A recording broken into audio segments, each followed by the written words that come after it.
Well, good evening, one and all. Welcome to the Center for Presidential History. My name's Tom Knock. I'm a member of the Clements Department of History, and I'm pretty active in the Center for Presidential History, and I'm delighted to see so many of you on this very chilly evening, so thanks so much for braving the weather.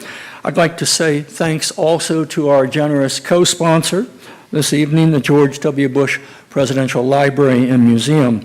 Before we get underway and I introduce our speaker, I'd like to draw your attention to two upcoming events. On December 1st, will be our last event of the semester. We're having an unusual panel discussion moderated by Jeff Engel called Impeachment and American History. And that will feature three people in addition to Jeff, John Mitchum, Tim Naftali, and Peter Baker, who will discuss the impeachments of respectively Andrew Johnson, Richard Nixon, and Bill Clinton. It's a major event for us. And then about a month later, on January 9th, for our very first event of 2019, we're presenting a two-time Pulitzer Prize winning historian, David Levering Lewis, who's going to talk about his new book, a biography of the man who ran against Franklin Roosevelt for president in 1940. It has a very somewhat long and provocative title. I'm going to read it to you. It's called The Improbable Wendell Willkie, the businessman who saved the Republican Party and his country and conceived a new world order. That is an event you don't want to miss at all.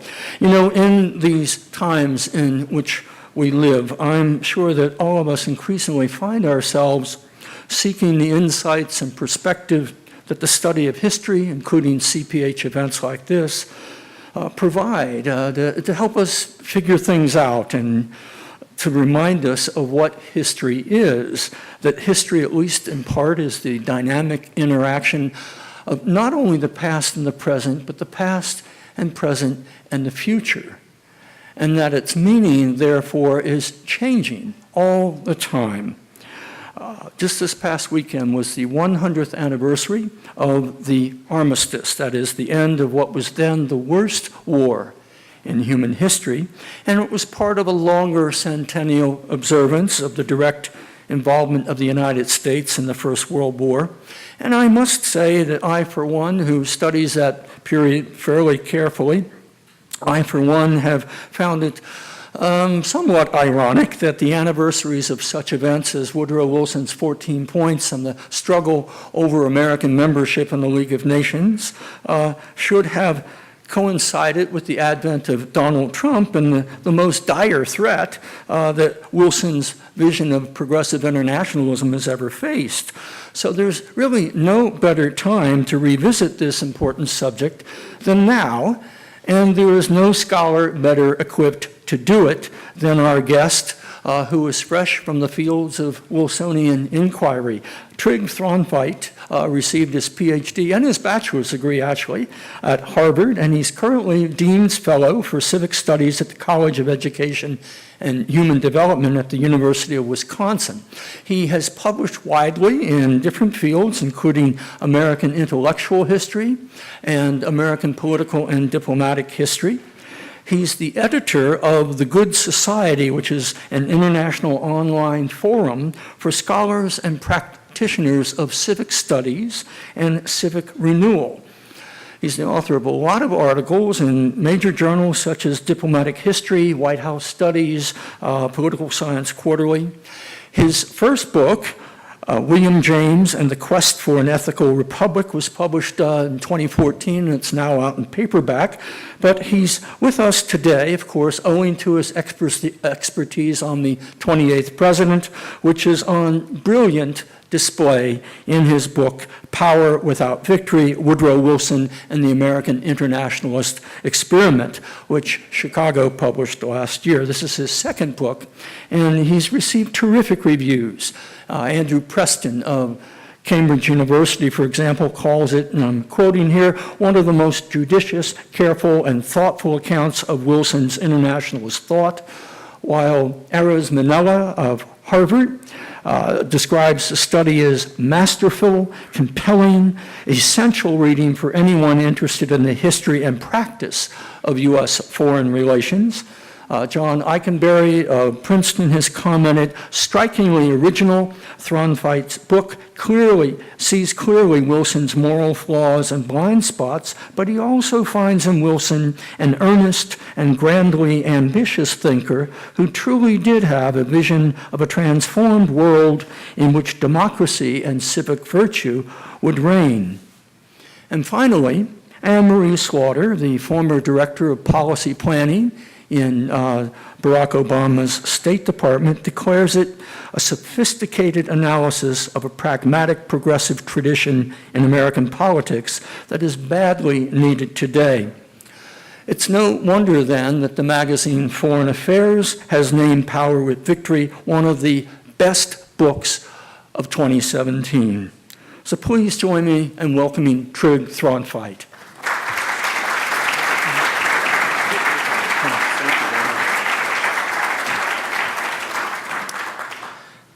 Well, after that introduction, I'm going to be disappointed in my own talk, I can tell you that. I want to thank everybody affiliated with the Center and the Bush Library for having me here. I especially want to thank Jeff and Rana Spitz, who has made this the easiest, most enjoyable speaking trip I've taken in a long time.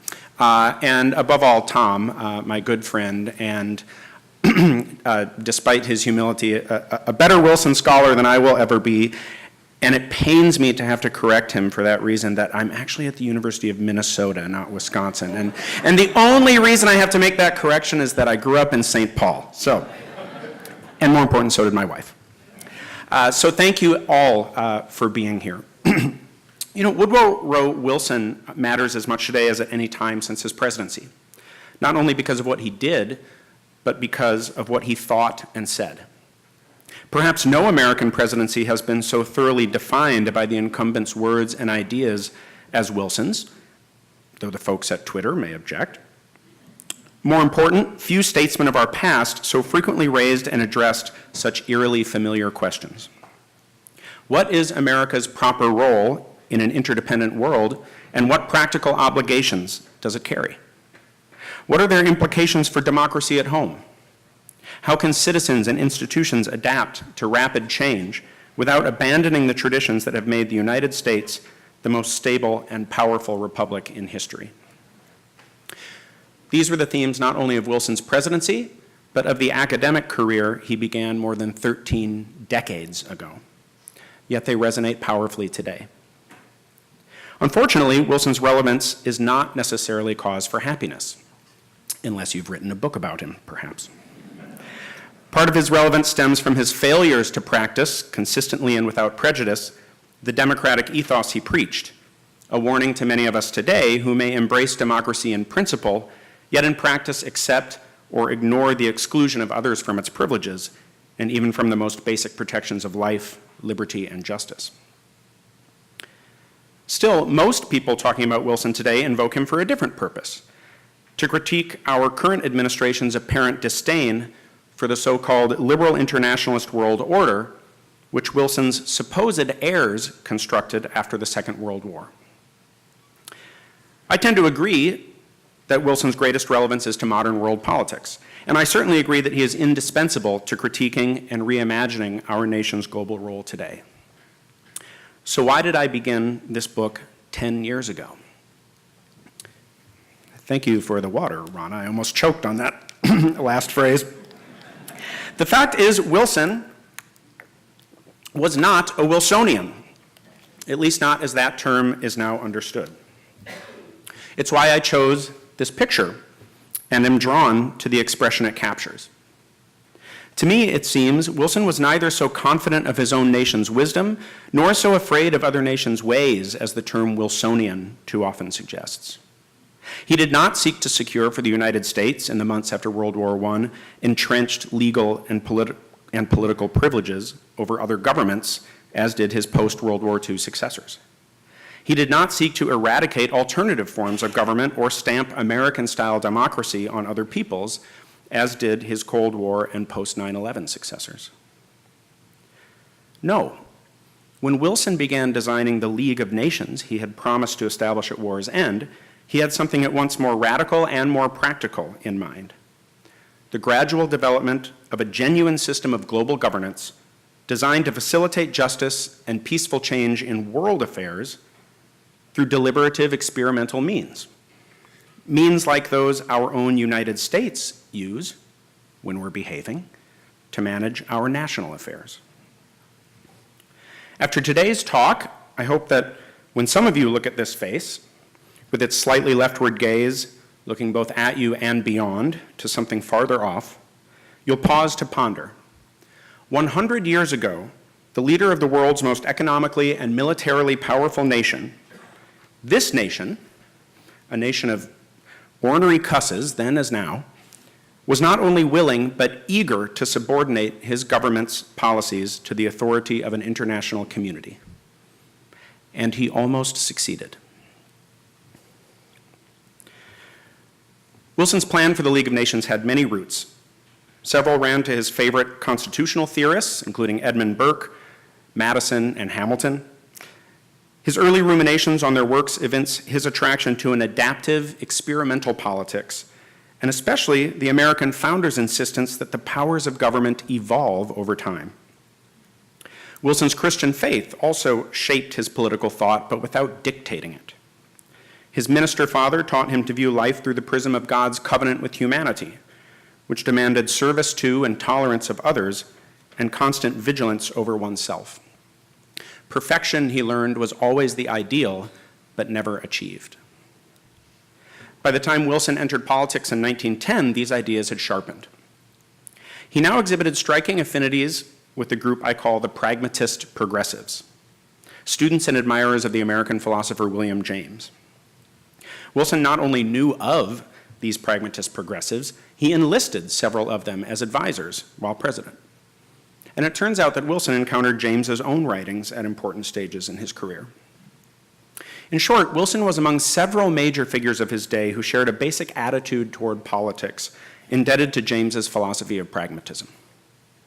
This group included reformist lawyer Louis D. Brandeis, social worker and peace activist Jane Addams, social critic and African-American rights campaigner W.E.B. Du Bois, philosopher and educational reformer John Dewey, and the founding editors of the New Republic, Herbert Croly and Walter Lippmann.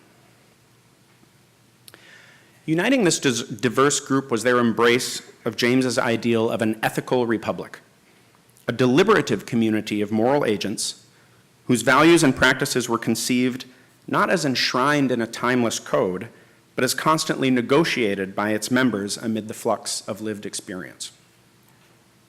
This vision inspired the pragmatist progressives to criticize the inequality and consequent waste of human potential in American society, and ultimately to articulate a coherent but flexible political ethics, a general guide for adapting policies and institutions to the diverse and changing needs of a pluralistic society. According to that guide, all political structures and initiatives should be judged by two criteria. First, with an eye towards solving the concrete problems that citizens identify, and second, toward expanding the sphere of public participation so that the character of public problems can be better understood and more creatively addressed. Flexibility and revisability were primary. Alignment with abstract theories or long-standing traditions was secondary.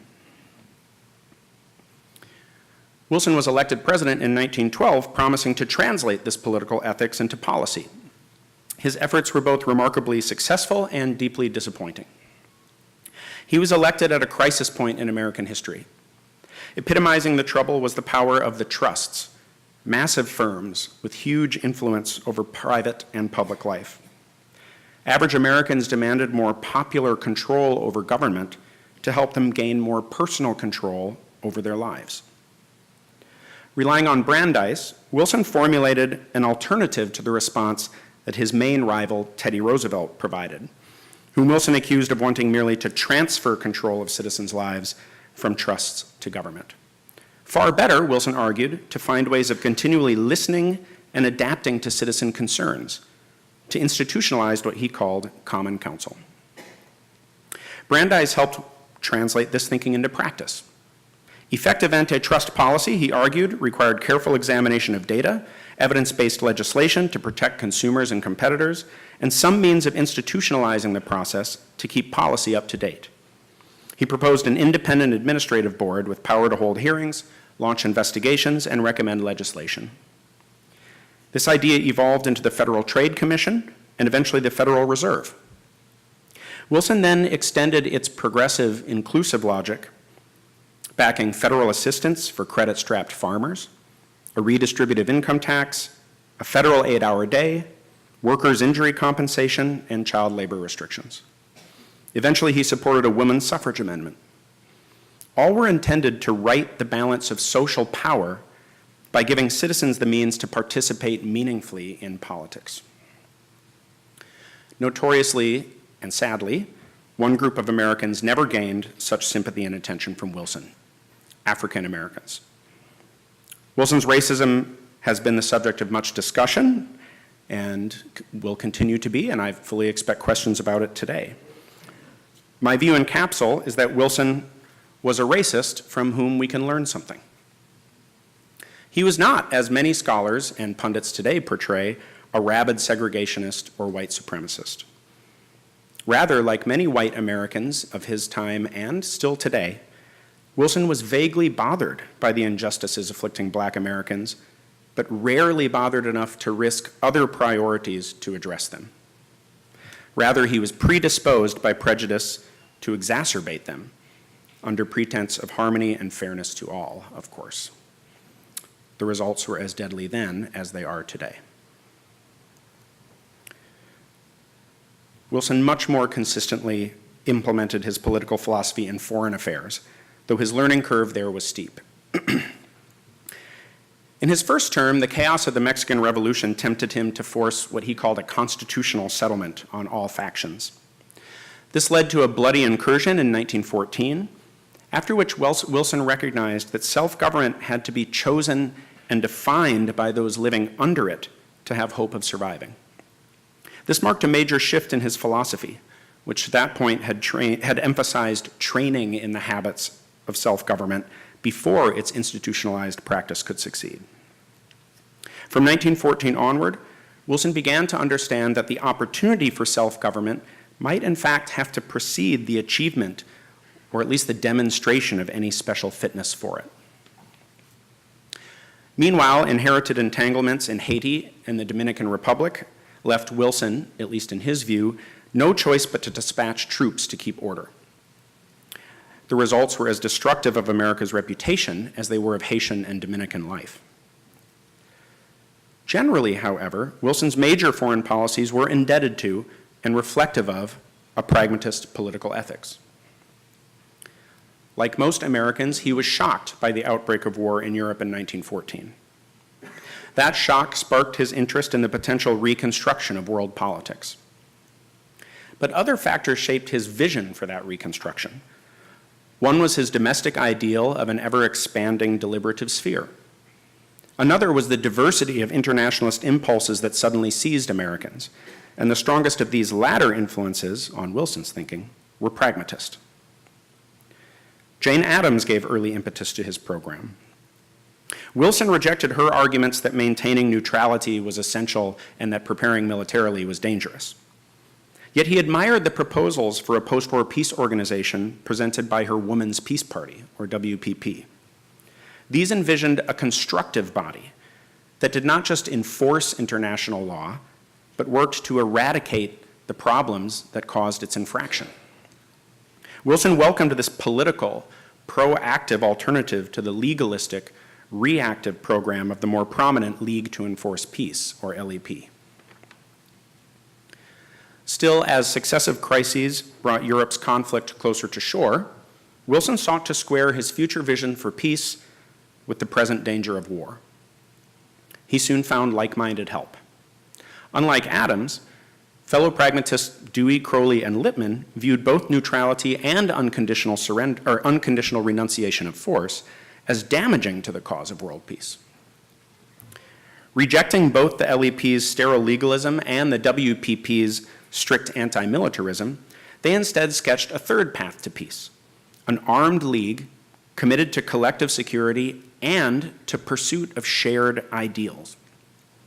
To succeed, Crowley argued, such a league must simultaneously exercise, and I'm quoting Crowley, exercise sharp supervision over the foreign policy of members and provide for organic alteration in the world's structure. Refining this vision in April of 1916, Lippmann articulated what became the crux of Wilson's internationalism, the sanctity of deliberation among nations.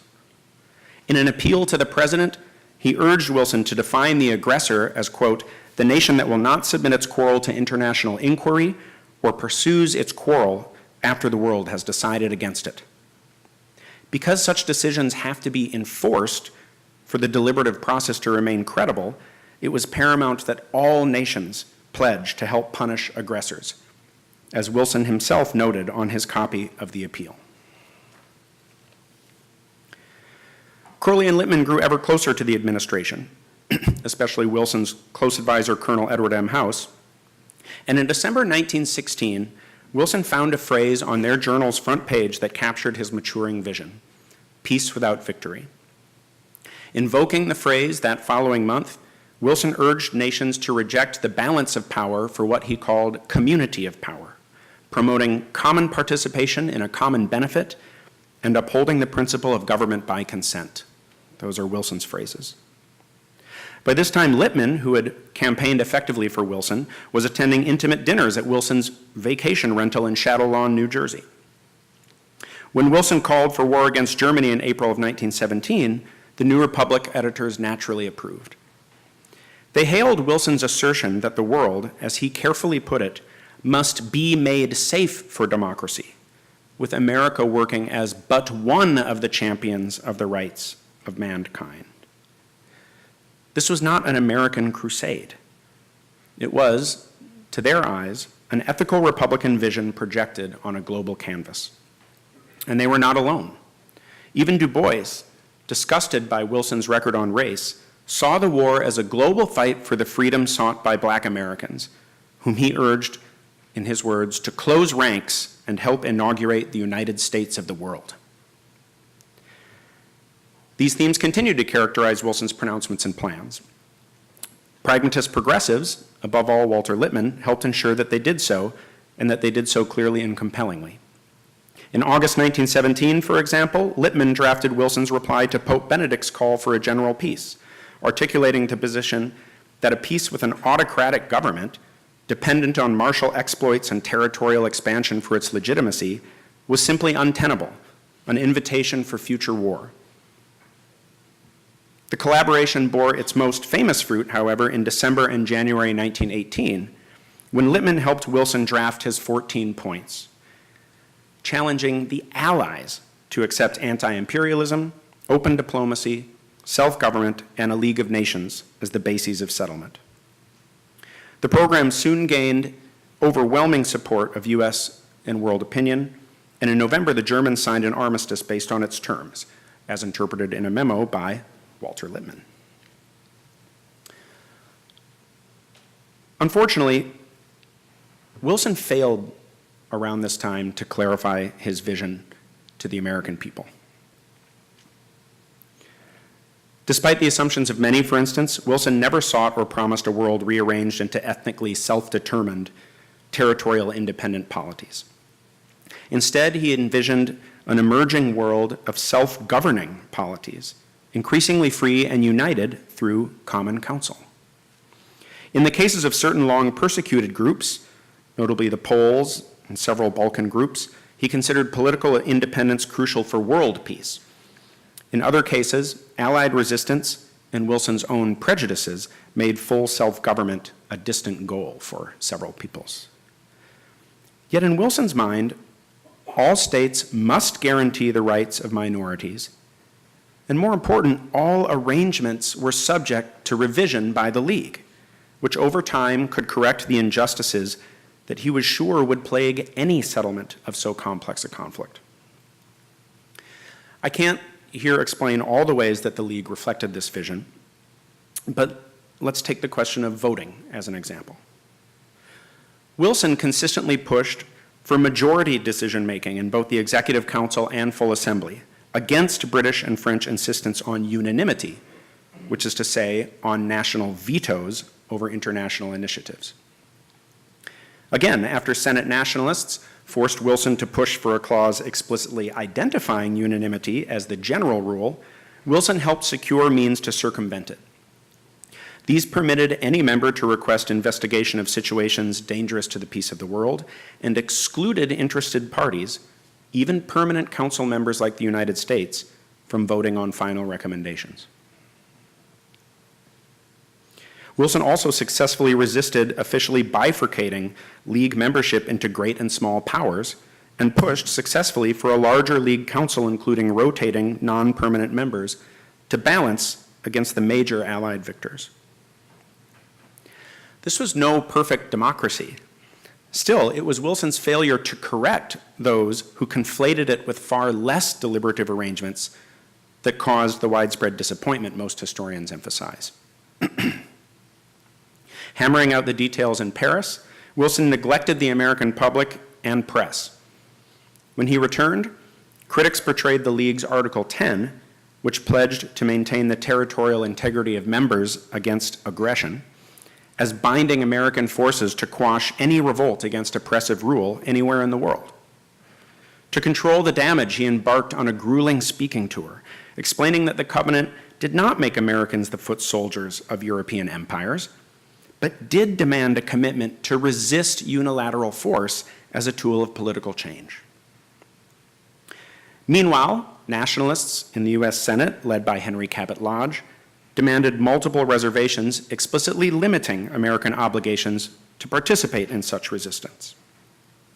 These were coldly calculated to reduce Wilson's options to two: accept what he deemed dishonorable terms of membership, or refuse them and trade the stately role of compromiser for the tawdry role of defiant partisan.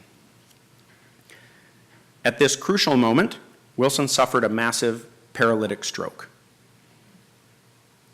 One will never know if a healthy Wilson might eventually have accepted even highly qualified League membership, but one can imagine him hoping the relationship would evolve along with the League itself. In any case, after his stroke, Wilson proved incapable of such strategic thought. Before the final Senate vote in March 1920, he ignored the inclinations of most Senate Democrats and ordered them to reject membership in the League on the nationalist terms. Many of his party colleagues defied him, and just a handful more would have secured America's place in the League. Now, the fact that nearly 2/3 of senators supported some form of League membership tells us nothing about the American people.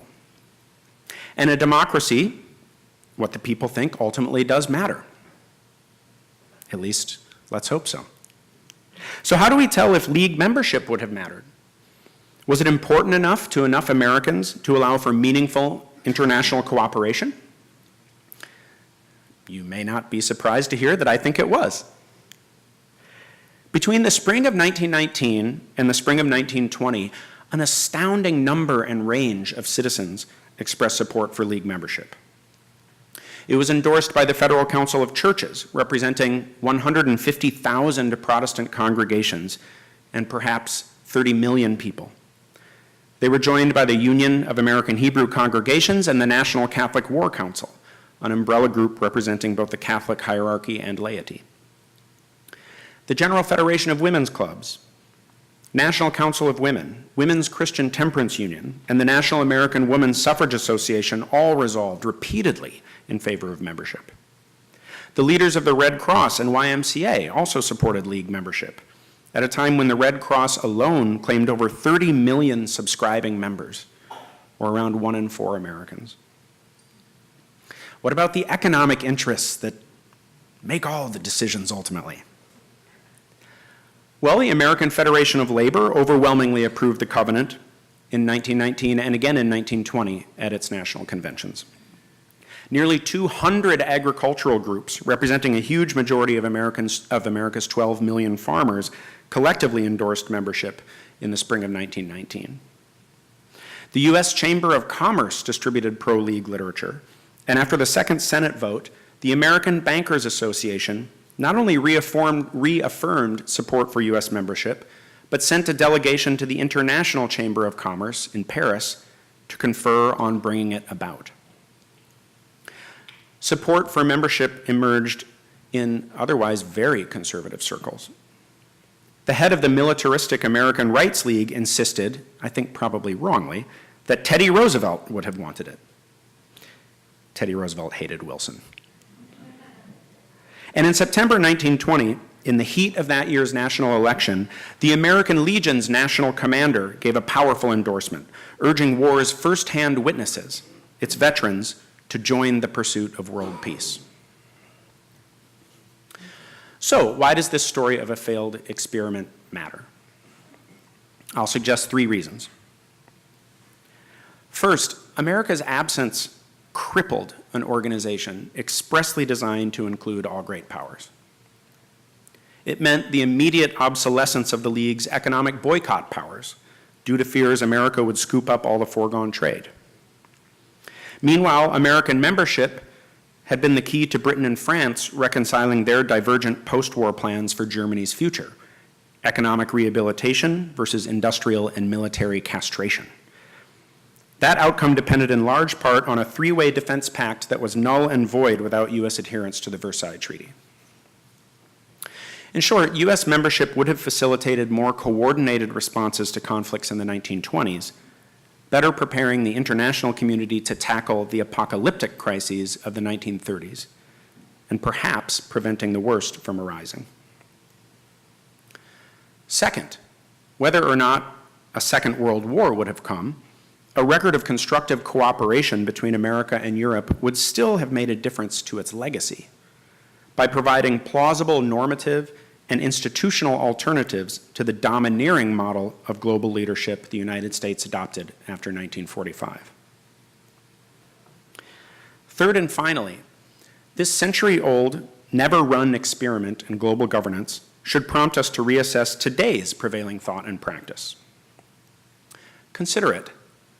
Woodrow Wilson, prone to racist thinking, guilty of imperialist incursions, facing a world in which nearly every rival power had exhausted itself. This man eschewed global dominance for a bigger, more honorable prize. Why?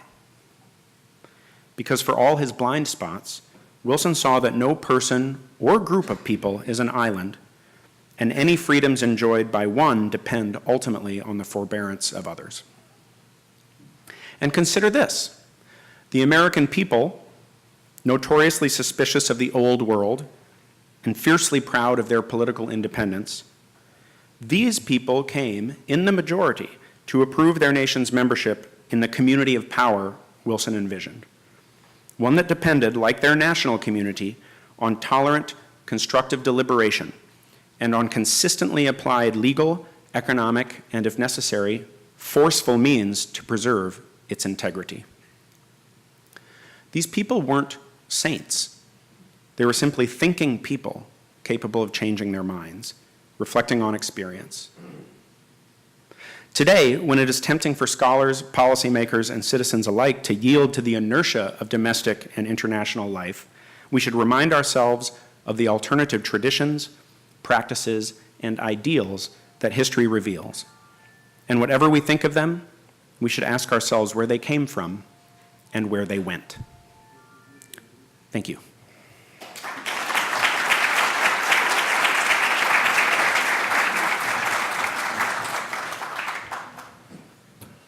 Well, let's have some questions and discussion. We have a couple of mics on either side. If you'd raise your hand and wait for the mic to come to you to trigger some questions. I'll let you. Sure. Yeah, I can. It's not been that long since I taught. Okay. I'm sorry. I was just going to exercise the chair's prerogative to ask a first question. And you made a comment early on that Woodrow Wilson was not a Wilsonian, the way it's used. Why don't you explain that, what you mean by that, to start us off? Well, the short answer is, thank you for asking that question, by the way. The short answer is that, at least the way I interpret most of the uses of the term Wilsonian, it has come to mean a practice by Democratic and Republican administrations alike that has characterized American foreign policy after World War II. It is a practice in which the United States is very much involved in world affairs, but primarily on its own terms. It's very much interested in multilateral organizations and alliances, but takes great pains to, if indeed it does undertake obligations to other nations, to formulate those obligations and interpret them in a national vacuum.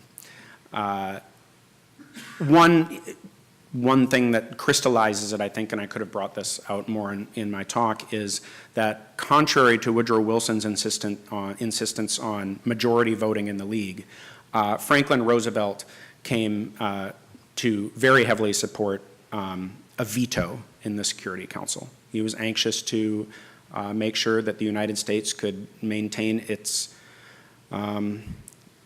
control over its truly global deployment of forces. And you can say similar things about the institutions of economic coordination, I think might be a better word than cooperation, that were constructed after the World War. I think the main exception might be the Marshall Plan, in which the United States provided great aid to the European countries, but did not dictate what types of governments they set up, other than ensuring democratic participation. So thank you. I think, did someone start a question? Oh, yes. Okay. So what was the frame of reference of the country to have someone like Wilson be elected? Did he run based on this type of globalism, or did he switch gears once he was in office? Well, he ran for president, firstly, before the World War, before anyone was expecting the World War. So he ran for president first in 1912. And the context in which he ran was really that of the progressive tide. It was a three-way race between him and Teddy Roosevelt, who had his own version of trust-busting progressivism. And even William Howard Taft, the Republican candidate, publicly stated over and over again that the power of big business in American politics needed to be curtailed. In 1916, of course, the war was going on when Wilson was running for re-election. And through a very complicated, weird set of events that happened at the Democratic Convention, his campaign slogan became, he kept us out of war with honor, and was shortened to, he kept us out of war. The interesting things about that are not only that originally it was he kept us out of war with honor, which actually does very much track with Wilson's thinking. He was doing everything possible to keep the United States out of the war, but not because of an isolationist streak, because at that point he felt that it was the best way to be able, after the war, to play a kind of honest broker role, to help repair relationships as much as that could be done. It's also kind of interesting because around that time, Wilson had also, in 1916, Wilson had also resisted massive pressure to invade Mexico and start a war with Mexico, and instead had chosen the much less deadly and destructive option of sending a punitive expedition against a band of outlaws led by Pancho Villa.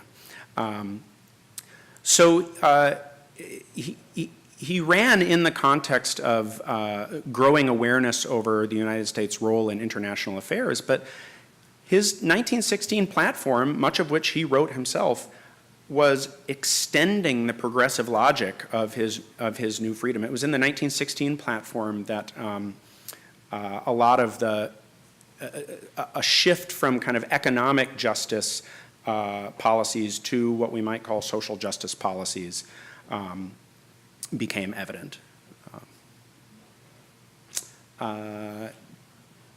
Yes, right in the. Oh, yeah, in the white collar, and then gentleman in the front, yeah. Actually, you Thank both you. are wearing blue with a white collar, so. There we go. It is, it's a great look. Very interesting comments. I was wondering if you looked at the impact of the illness that Wilson had and of the decision of not only Wilson, but people right around him to cut out Vice President Marshall from the decision-making and executive process. Do you have any sense of what Marshall would likely have done if he had been allowed to take over at that point in the fight? The short answer is no. Marshall was not a very capable politician. He was a purely kind of political addition to Wilson's cabinet.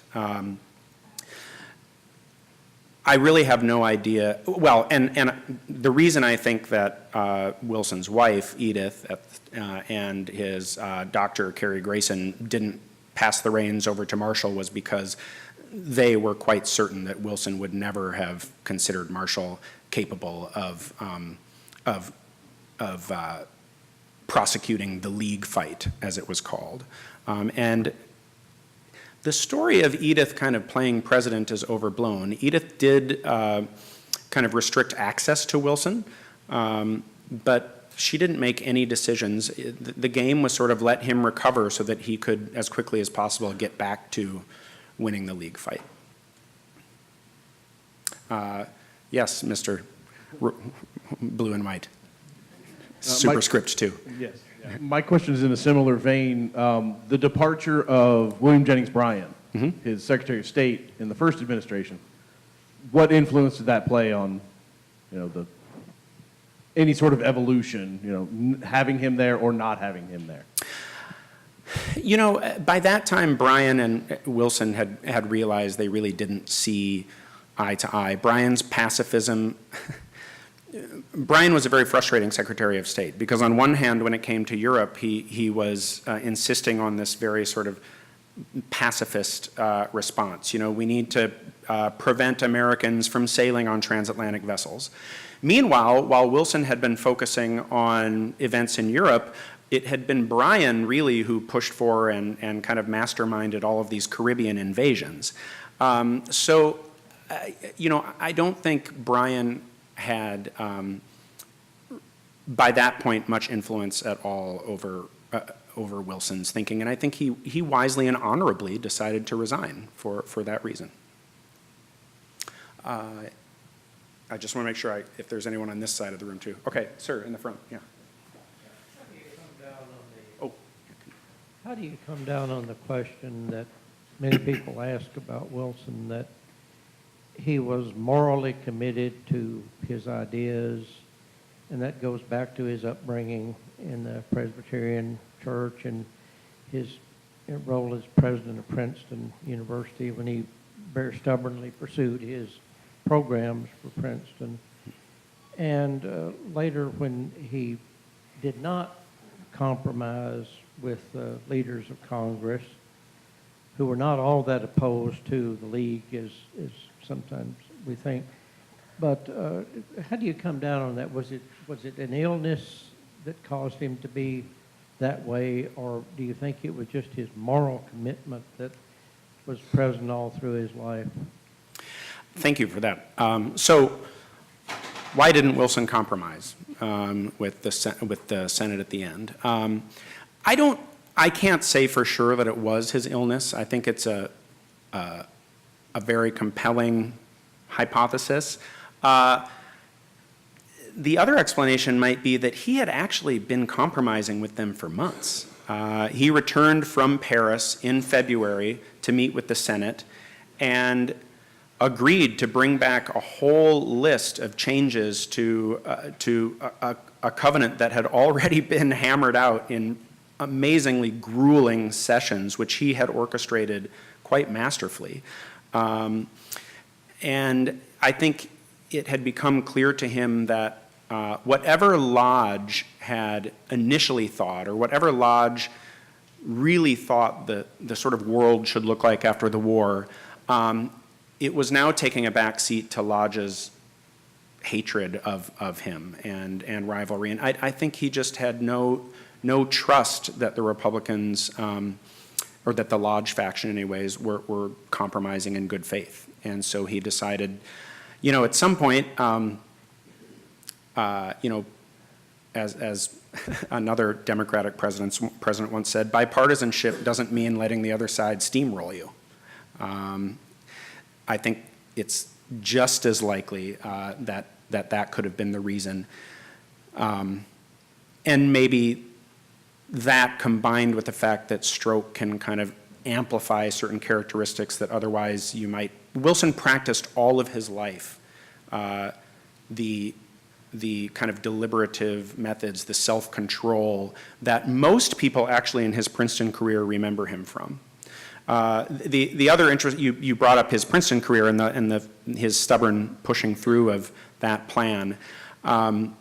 Whether or not that was a mistake, that was also at the very end of his career and was a sad end to a tenure as president of that university where he, again, masterfully just completely transformed the place and was remembered by many of his colleagues as an extraordinarily collegial president. So I think it was a mistake that he didn't compromise, but I wouldn't say we can just say it's because of this moralistic streak that he's often reputed to have had. Yes, in the middle there, and then I'll.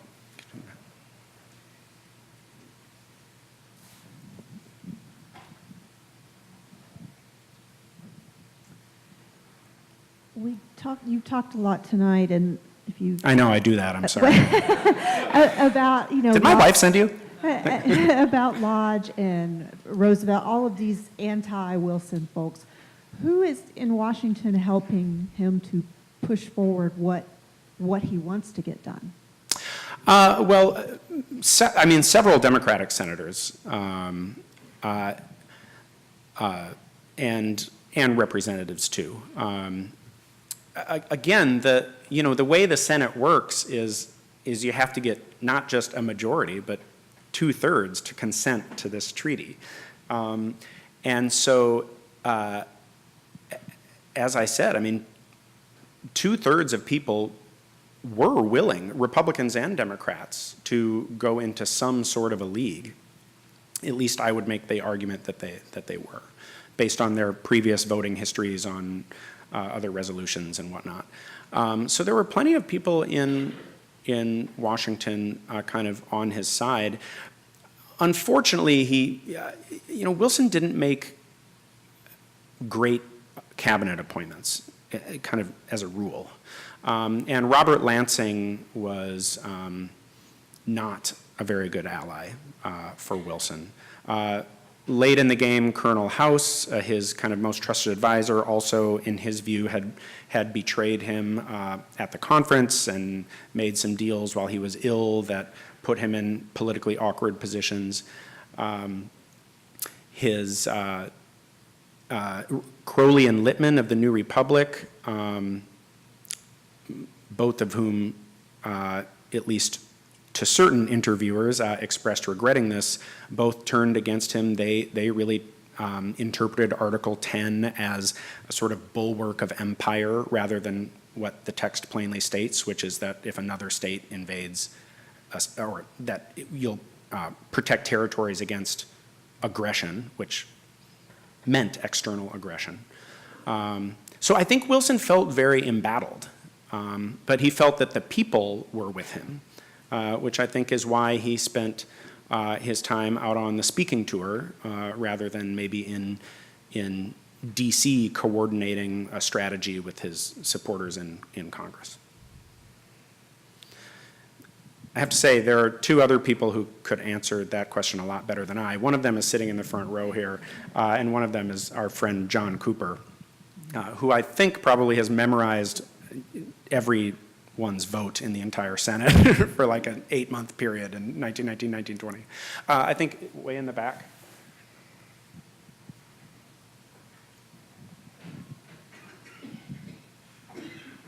Was Wilson steamrolled by Clemenceau and Lloyd George in the Treaty of Versailles, and being so onerous towards Germany? Well, not if you ask Clemenceau or Lloyd George. I mean, they were, Clemenceau especially was in a continual sort of fit of apoplexy at everything he was forced to give away to Wilson's, vision of a league and refusal to preside over a spoils system.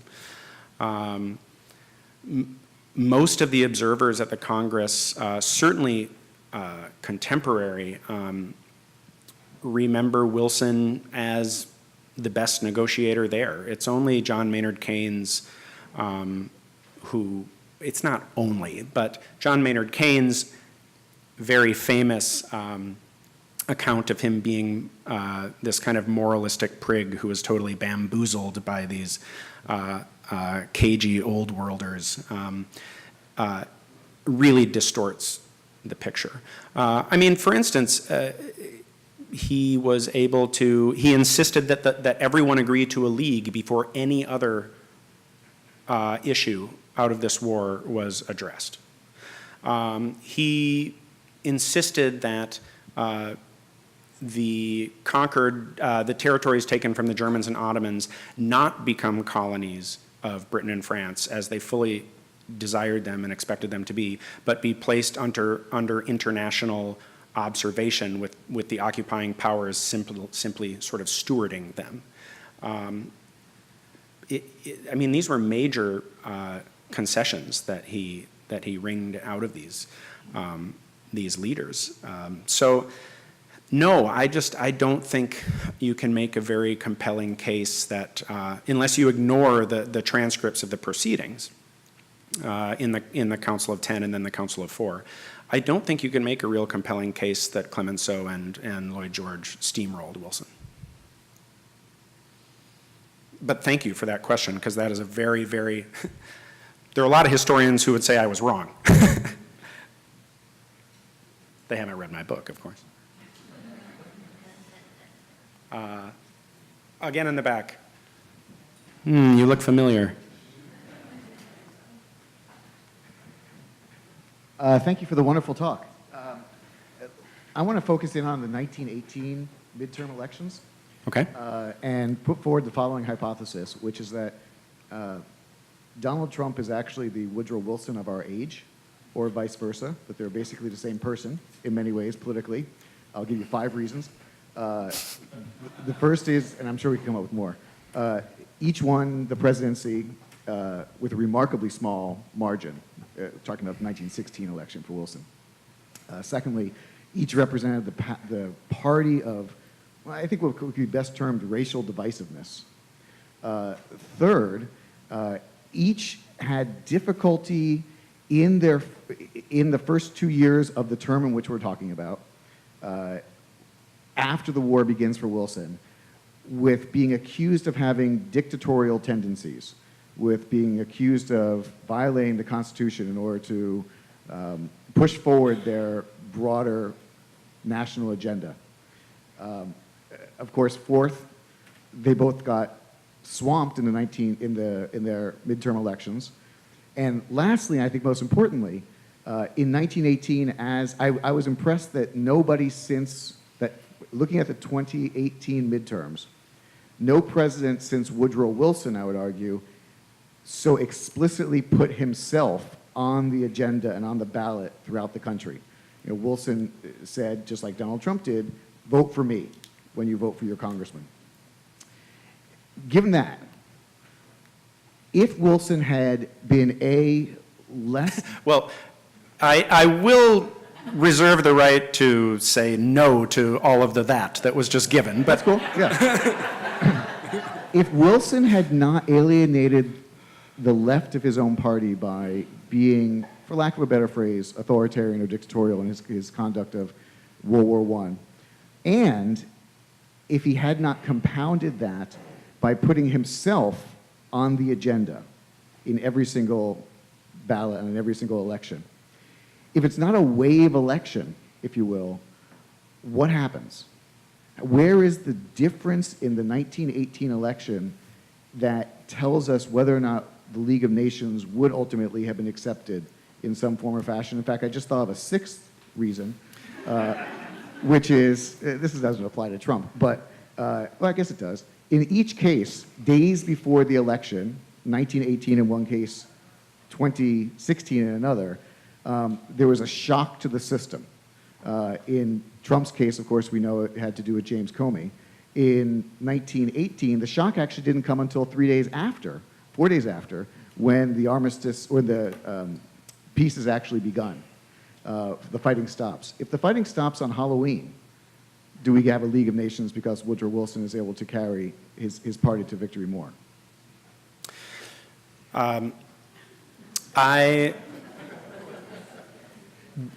These are relatively old glasses, and I can't see quite that far back into the future past, but let me try to address your questions. First of all, some differences between Trump and Wilson. In 1916, Wilson actually won the popular vote. In 1916, both the parties were racist. I mean, and that's a very long, there was certainly no, in 1916, Wilson was not running on an implicitly racist platform. Although he had been quite racist in his acquiescence to federal segregation, but that was not, this was not a policy of Wilson's. And in fact, you could argue that he was running on a very internationalist, non-racist platform in the position he took on Mexico, given the extreme pressure, especially from Republicans, to invade and punish that country for acting like brawling children, truly, in the view of many of these kind of hardline hawks. His dictatorial tendencies, I think, did cost him, are really his greatest, and his again kind of acquiescence in his sort of passive dictatorial tendencies, his acquiescence in the suppression of the censorship of the mails and that kind of thing. I think those were his greatest mistakes. And there are a few of us who have really tried hard to figure out what was going on and what the motive, cynical, idealist, or other was, and I at least remain entirely perplexed. It's the one thing I don't have an opinion about, why Wilson let that happen, and it cost him dearly. You're right. It did cost him in the midterms. It did cost the support of the left that Tom actually in his book 27 years ago or so almost was the first to demonstrate so clearly. It was that coalition of sort of moderate progressives all the way to socialists that had been his coalition. And I also think, in fact, Tom and I were talking about this at lunch today, that had the armistice happened earlier, I do think it would have been, there would have been a different mood. The 1918 elections, Wilson's mistake was to have made them, to have declared them a referendum. It wasn't on him, but it was on the League policy, basically. Or if not the League policy, on the 14 points, basically. And what everyone was thinking about at the time was how hard it was being at war. They were thinking about domestic issues. They were thinking about wildly fluctuating agricultural prices and difficulty in major industry sectors, and his great mistake was labeling it as a referendum on his foreign policy, which then did actually play into the hands of Clemenceau and Lloyd George. what would have happened, with that mood? I don't know. I don't know if it would have, perhaps the midterms caused him just that extra bit of stress that resulted in that awful stroke at just that time. I don't know, but I do think it would have been advantageous had the armistice happened sooner. On that point, one of the reasons I think Wilson was correct in assuming that the Republicans were not, that the Lodge faction, I shouldn't say all Republicans, were not cooperating in good faith or negotiating in good faith about the League, is that they fully realized if they handed Wilson and the Democratic Party this victory, Wilson winning the war, Wilson reorganizing the world, Wilson, president of the nation that emerges as economically and militarily the most powerful nation in the world, there's no way they recapture the White House in 1920. Final question. Yes. Sir.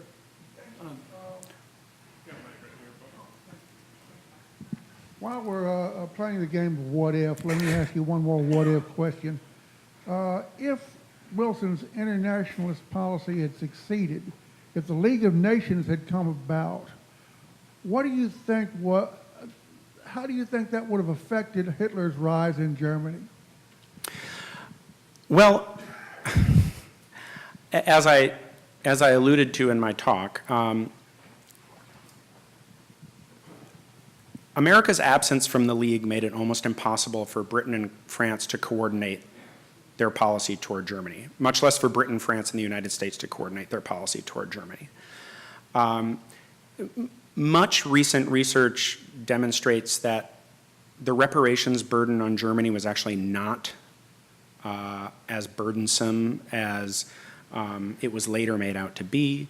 I think the United States would have played a much, I think had the United States gotten into the League, the Democrats would have won in 1920. The United States would have taken a much more active role in many League functions and associated functions, including the Reparations Commission, which Wilson had expressly insisted on having the power to revise the schedule of reparations every few years. Those